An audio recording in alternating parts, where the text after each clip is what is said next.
اگر کربلا وفا نہ ہوتی تو شاید آج کلمہ حق بولنے کی کسی میں جرأت نہ ہوتی، لیکن کربلا انسانیت کو سبق دے گئی ہے کہ صبح قیامت تک ظلم ہوتا رہے گا، اس کے خلاف جس کے دل میں ایمان ہوگا وہ بولتا رہے گا، وہ ہاتھ بلند کرتا رہے گا، وہ آواز بلند کرتا رہے گا۔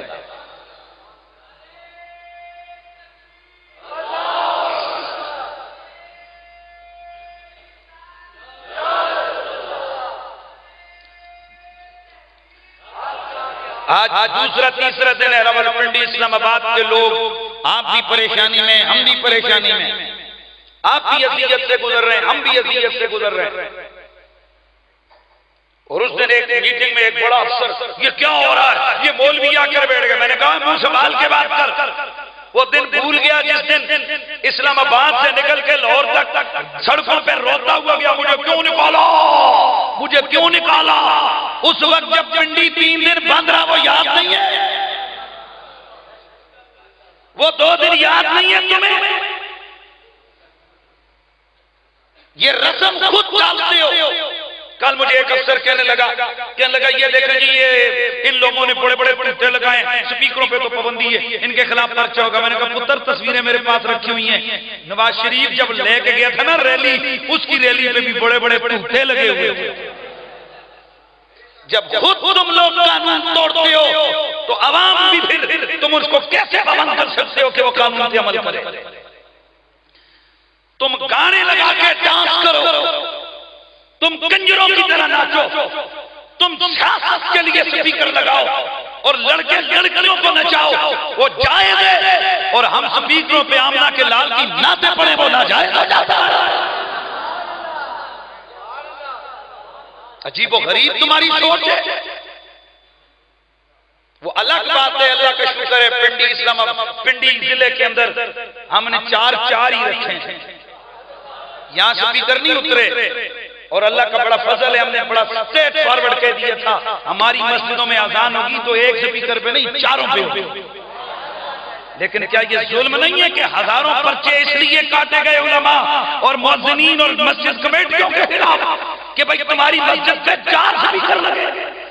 یہ قادیانیوں کا بات تھا، یہ کرمانی جیسے، دانیال جیسے اور اس طرح کے خبیر جو ان حکمرانوں کے دم چھلے ہیں، یہ ان کی خباثت تھی کہ انہوں نے کہا تم نے ہماری مسجدوں کو مسجدیں نہیں رہنے دیا، ہم بھی اگر تمہاری اذانیں بند نہ کریں تو ہمارا نام ہے۔ یہ بار آپ نے پنجاب حکومت سے کہا، اس کی دلیل لو کہ 1 سپیکر پہ اذان دہشت گردی نہیں اور 4 سپیکروں پہ دہشت گردی ہے۔ تقریریں تو ویسے ہی پچھلے 9 سالوں سے ہماری بند ہیں اوپر کے سپیکروں۔ اس لیے لوگوں یہ کلمہ جرأت کہنا یہ بھی صرف انہی کے بعد اللہ تعالیٰ حصے اور نصیب میں رکھتا ہے جن کا کہیں نہ کہیں سے لنک زہرا کی اولاد کے ساتھ جڑا ہوا ہے۔ اپنی سیاستیں کرو، ووٹ مانگو، جو مرضی کرو، گلیاں ڈالو، پھر اکھیڑو، پھر ڈالو، پھر کھاؤ، یہ تمہارا کام ہے۔ تمہارے باپ تمہارا جناب لوہاروں اور مستریوں کا کام کرتا تھا، کسی کا باپ جناب چھلیاں بیچتا تھا، کسی کا باپ سیکلیں بناتا تھا، اور آج حالت یہ کہ خرب روپے ہو گئے۔ ہم بھی تو پوچھتے ہیں وہ نسخہ ہمیں بھی تو بتا دو یار، اس غریب قوم کو بھی تو بتا دو یار کہاں سے آتا ہے یہ پیسے۔ لیکن کھاؤ، ہمارا اس سے کوئی تعلق نہیں ہے، لیکن خدا کی قسم حضور کی خلق نبوت کے بارے میں، ناموس رسالت کے بارے میں، خدا کے رسول کی شریعت کے بارے میں جو زبان کھلے گی اسے کھینچ لیا جائے گا، جو ہاتھ اٹھے گا اسے توڑ دیا جائے گا۔ یہ پاکستان ہے، یہ یورپ کا کوئی ملک نہیں ہے، پاکستان ہے، یہ پاکستان۔ اب تو ہمارے ججوں نے بھی ہائی کورٹ کے فیصلے میں کہ پاکستان کی بقا ناموس رسالت کے تحفظ کے ساتھ ہے۔ بھائی جج کا فیصلہ آیا اور ہماری آرمی کے اللہ پاک فوج کو سلامت رکھے، بڑے عرصے سے ہمیں گلا تھا کہ کھل کے ختم نبوت پہ کیوں نہیں بولتے ہو، کھل کے تم ناموس رسالت پہ کیوں نہیں بولتے ہو، جس طرح کھل کے تم دہشت گردوں کا رگڑا دے رہے ہو۔ جس طرح کھل کے تم ملکی سرحدوں کی حفاظت کر رہے ہو، جغرافیائی سرحدوں کی حفاظت کر رہے ہو، یار نظریاتی سرحدوں کی حفاظت بھی تمہاری ذمہ داری ہے۔ ہمارے جناب جنرل نے پوری قوم کا دل جیت لیا، اس نے کہا پاک فوج کا ایک ایک سپاہی ختم نبوت کا سپاہی ہے اور ناموس رسالت کے لیے کٹ مرنے کا جذبہ رکھتا ہے۔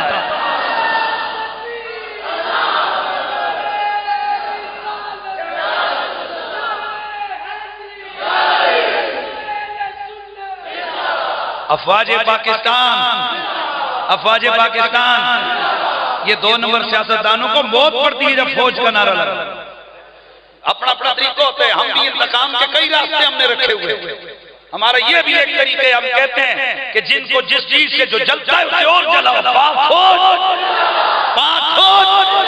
افواج پاکستان، ہمیں ان سے جو گلہ تھا رائل شریف کے دور میں وہ ہمارا گلہ ختم ہو گیا۔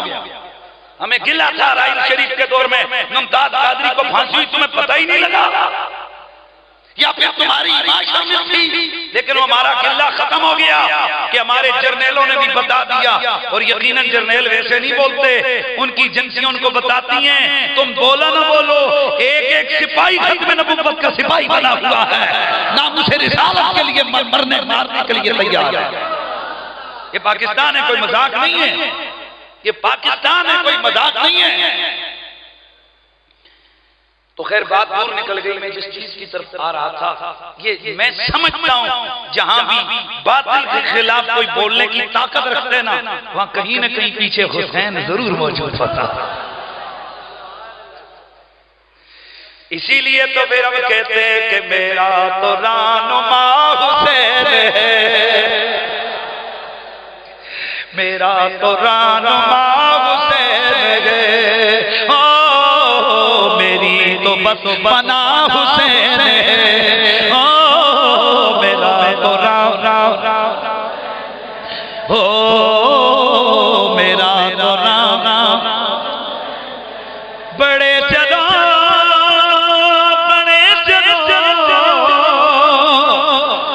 حق کے لیے